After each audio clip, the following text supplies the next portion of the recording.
L'avenir de l'Afrique du Nord est en train d'être redessiné. Non pas à Bruxelles ou Washington, mais à Riyad et Rabat.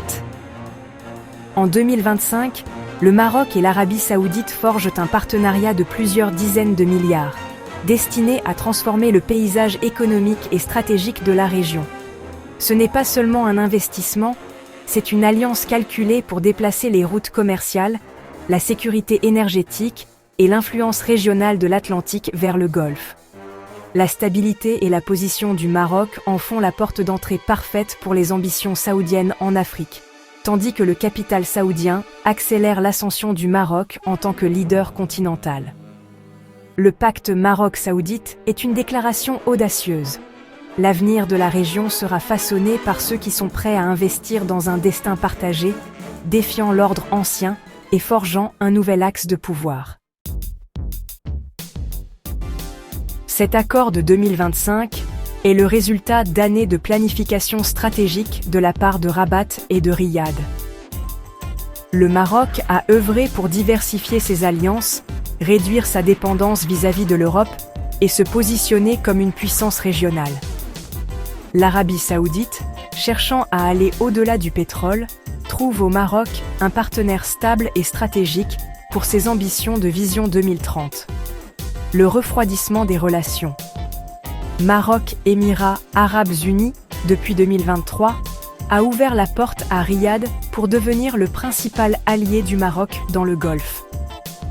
Les deux monarchies y voient une opportunité de cimenter une alliance mutuellement bénéfique à long terme.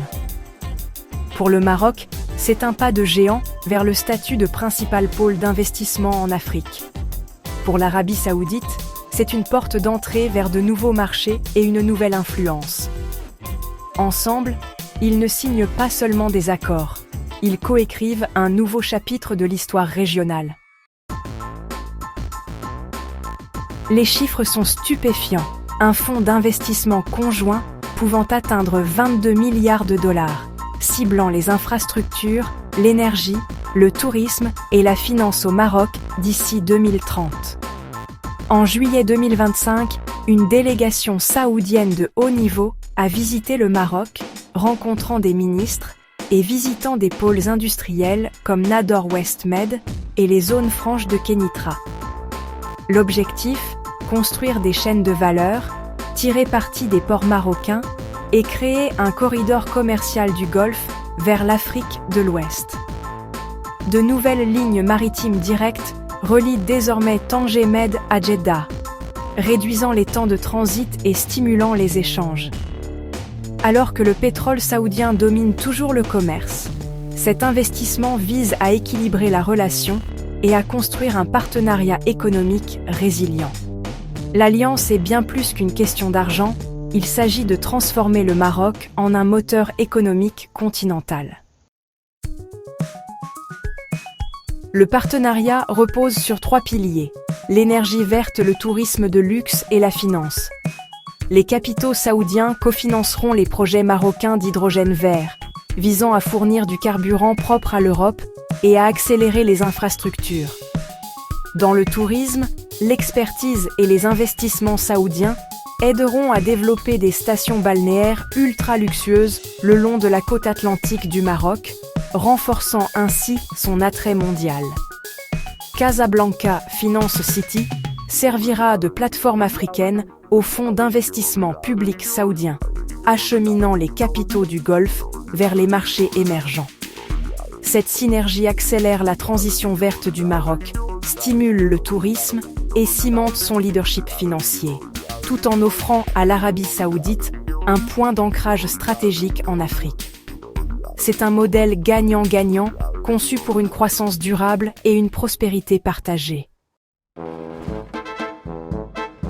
Au-delà de l'économie, cette alliance est un coup de maître de la stratégie régionale.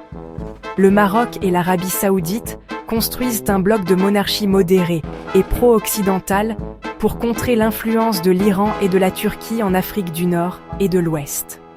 En investissant dans la stabilité du Maroc, l'Arabie saoudite fortifie un partenaire atlantique clé et étend sa portée sur le continent. Le refroidissement des relations Maroc-Émirats Arabes Unis permet à Riyad de réaffirmer son leadership dans le Golfe et le monde arabe. Pour l'Arabie saoudite, le Maroc est la porte d'entrée vers l'Afrique de l'Ouest.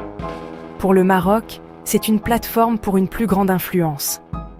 Ensemble, ils créent une zone contiguë de stabilité et de pouvoir, du Golfe à l'Atlantique. Le Maroc est le grand gagnant. Il gagne des capitaux de l'autonomie et fait un bond en avant vers le leadership continental. L'Arabie saoudite sécurise une base africaine stable, diversifie son économie et renforce sa position géopolitique. L'Algérie, quant à elle, perçoit cette alliance comme une menace directe pouvant potentiellement aggraver les tensions et la concurrence régionale. Les Émirats arabes unis risquent d'être mis à l'écart des projets marocains, ce qui modifie la dynamique de pouvoir dans le Golfe. Les nations européennes, notamment la France et l'Espagne, s'inquiètent de perdre leur influence alors que le Maroc se tourne vers Riyad et Washington. Le nouvel axe pourrait remodeler les flux migratoires commerciaux et énergétiques, obligeant les anciens partenaires à repenser leur stratégie.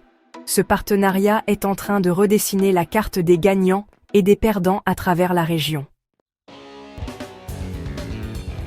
Alors que le partenariat Maroc-Arabie saoudite prend forme, il se présente à la fois comme un moteur économique et un bloc stratégique. Les capitaux saoudiens et l'innovation marocaine promettent de nouveaux ports, des fermes solaires et des centres financiers, symbole d'une prospérité partagée. Ce partenariat reflète une vision commune, moderniser les infrastructures, renforcer l'intégration régionale et peser davantage sur l'échiquier africain et moyen-oriental. En associant le savoir-faire marocain à la puissance financière du Golfe, les deux royaumes créent un nouveau pôle d'influence sud-sud en pleine expansion. Cette alliance va bien au-delà de l'économie. Elle redessine les équilibres politiques dans une région marquée par les rivalités. Face aux ambitions turques, iraniennes ou émiraties, Rabat et Riyad semblent vouloir bâtir un axe indépendant et stable. À terme, cette coopération pourrait servir de modèle à d'autres pays du continent, en quête de développement et d'autonomie stratégique. Mais il s'agit aussi de sécurité. Une démarche délibérée pour construire un axe stable et modéré dans une région turbulente. L'Alliance défie les anciennes structures de pouvoir, met la pression sur les rivaux et offre un nouveau modèle de coopération sud-sud.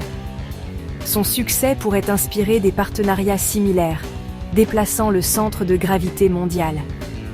La grande question, s'agit-il principalement de croissance économique ou est-ce le fondement d'une alliance de sécurité plus profonde? La réponse définira l'avenir de la région et peut-être redessinera la carte mondiale du pouvoir.